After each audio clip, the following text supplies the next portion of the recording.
തലസ്ഥാനത്ത് ഏറെ കോളിളക്കം സൃഷ്ടിച്ച സംഭവമായിരുന്നു നെടുമങ്ങാട് മോളി കൊലക്കേസ്. 2011 നെടുമങ്ങാടും പരിസര പ്രദേശങ്ങളിലും അലഞ്ഞുതിരിഞ്ഞു നടന്നിരുന്ന മോളിയെ രണ്ടംഗ സംഘം ബലാത്സംഗത്തിനിടെ ക്രൂരമായി വകവരുത്തിയത്. ആ കേസിൽ 13 വർഷങ്ങൾക്ക് ശേഷം കോടതി ശിക്ഷ വിധിച്ചിരിക്കുന്നു. നെടുമങ്ങാട് സ്വദേശികളായ രാജേഷ്, അനിൽകുമാർ എന്നിവർക്ക് ജീവപര്യന്തം തടവാണ് ശിക്ഷ. പ്രതികൾ 1 ലക്ഷം രൂപ വീതം പിഴയും അടയ്ക്കണമെന്ന് തിരുവനന്തപുരം അഡീഷണൽ സെഷൻസ് കോടതി വിധിച്ചു. ദൃക്സാക്ഷികൾ ഇല്ലാതിരുന്ന കേസിൽ സാഹചര്യ തെളിവുകളും ഫോറൻസിക് റിപ്പോർട്ടുകളുമാണ് നിർണായകമായത്.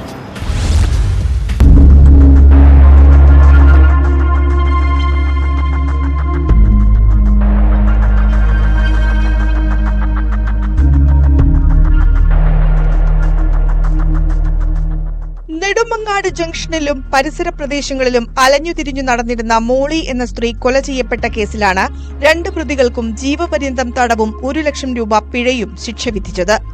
1-ാം പ്രതി നെടുമങ്ങാട് സ്വദേശി രാജേഷ്, 2-ാം പ്രതി നെടുമങ്ങാട് ചെല്ലാങ്കോട് സ്വദേശി അനിൽകുമാർ എന്നിവരെയാണ് തിരുവനന്തപുരം അഡീഷണൽ സെഷൻസ് കോടതി ശിക്ഷിച്ചത്.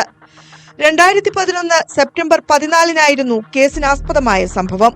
മോളിയെ കൊലപ്പെടുത്തണമെന്ന ഉദ്ദേശത്താൽ പ്രതികൾ ഇരുവരും അടിച്ചും ചവിട്ടിയും ആക്രമിച്ചു.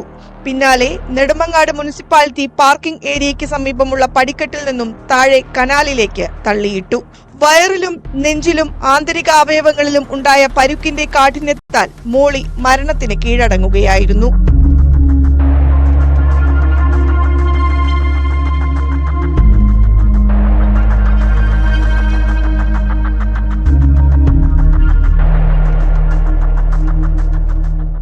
ദൃക്സാക്ഷികൾ ഇല്ലാതിരുന്ന കേസിൽ സാഹചര്യ തെളിവുകളുടെ അടിസ്ഥാനത്തിലാണ് കുറ്റം തെളിഞ്ഞത്. പ്രോസിക്യൂഷന്റെ വാദങ്ങളും ഫോറൻസിക് റിപ്പോർട്ടുകളും ഉൾപ്പെടെ പരിഗണിച്ചാണ് കോടതി വിധി പറഞ്ഞത്. നെടുമങ്ങാട് പോലീസ് രജിസ്റ്റർ ചെയ്ത് അന്വേഷണം നടത്തിയ കേസിൽ പ്രോസിക്യൂഷനു വേണ്ടി പബ്ലിക് പ്രോസിക്യൂട്ടർ BS രാജേഷ്, അഭിഭാഷകരായ ബീനാകുമാരി A, സെബിൻ തോമസ് എന്നിവർ ഹാജരായി.